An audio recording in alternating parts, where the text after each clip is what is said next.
हा रिस्पॉन्स आता आपण पाहिल्यानंतर महाविकास आघाडी जी आपली वाटचाल सुरू आहे ती विजयाच्या रथ आमचा म्हणेन आम्ही हा. आज जर बघितलं तर सर्वच आमचे महाविकास आघाडी कार्यकर्ते उमेदवार अक्षय उत्साहाने आणि आनंदाने बाहेर पडलेले आहेत.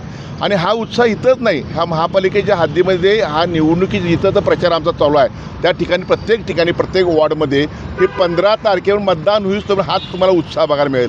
त्याचं कारण एक आहे की कुठेही ह्यांनी पैसे देऊन किंवा लालच दाखवून हे कार्यकर्ते आले नव्हते. हा त्यांच्यात आणि आमच्यात हा फरक आहे.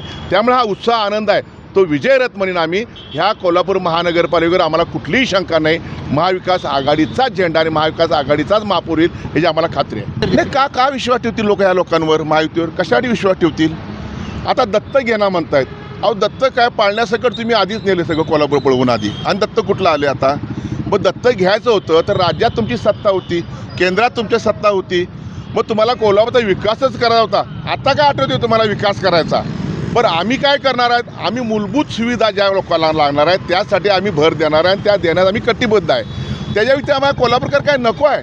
मूलभूत सुविधा तुम्ही देऊ शकलेलं नाही आणि आत्ता दत्तक घेऊन कोल्हापूरकरांची घोर फसवणूक करताय तुम्ही. ही मंडळी महायुतीची मंडळी फसवणूक करतायत आणि कोल्हापूरकर नाही महाराष्ट्रात देशातली आता मतदार खूप सुज्ञ आहेत, खूप शहाणे आहेत. ह्यांच्या भूलथापाला बळी पडणार नाही. म्हणून आम्हाला खात्री आहे की आमचाच महापौर ह्या महाविकास आघाडीची सत्ता ह्या कोल्हापूर महानगरपालिकेत नक्की येईल. त्यांना दुसरं काही काम नाही. आता रिकामी जी लोकं असतात त्यांना हेच काम असतं खिल्ली उडवायची, लोकांची चेष्टा करायची, लोकांवर टीका करायची. अरे सत्ता आहे ना तर दाखवा ना करून चांगले रस्ते द्या ना आम्हाला तुम्ही. 100 कोटीचं काय झालं तुम्ही सांगा ना. फक्त 22 कोटी आले, वरची कोटी गेले कुठं. का ड्रेनेज लाईनची व्यवस्था होत नाही, का बागबगीचे सुंदर होत नाहीत आमचे, का पिण्याचा पाण्या प्रश्न सुटत नाही. पाण्याची पाईपलाईनचं काम आम्ही शहरापर्यंत आणून ठेवलं आहे. पुढचं नियोजन का तुम्ही करू शकला नाही. टीका करणं सोपं आहे पण सत्तेचा वापर स्वतःसाठी, कुटुंबासाठी, स्वतःच्या विकासासाठी, जनतेसाठी करणं हा फरक असतो. तो आमच्यात फरक आहे. नाही समोर येऊन देत ना जनतेच्या किंवा आमच्या एका व्यासपीठात आम्ही होतो.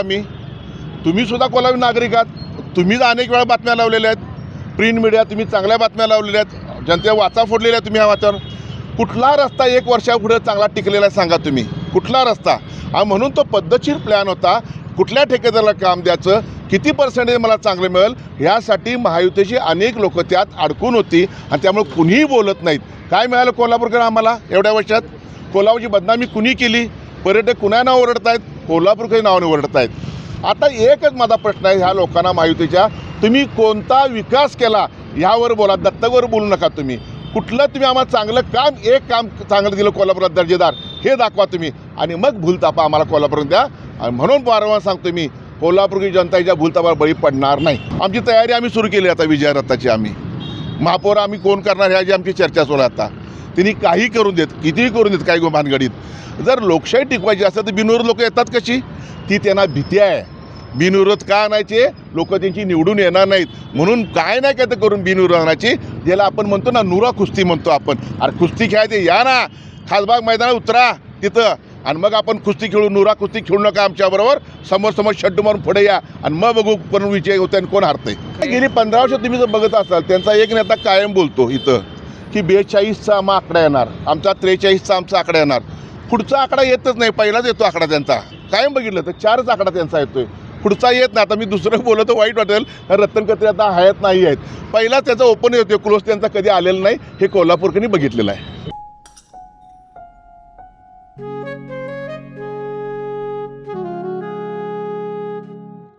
बाबा आज येताना बासुंदी घेऊन या ना. अगं कालच आपण आईचा वाढदिवस होता म्हणून आणली होती ना. ऐकलं, गोकुळची बासुंदी पुन्हा खावीशी वाटतेय. खरं सांगू मलाही खावीशी वाटतेय.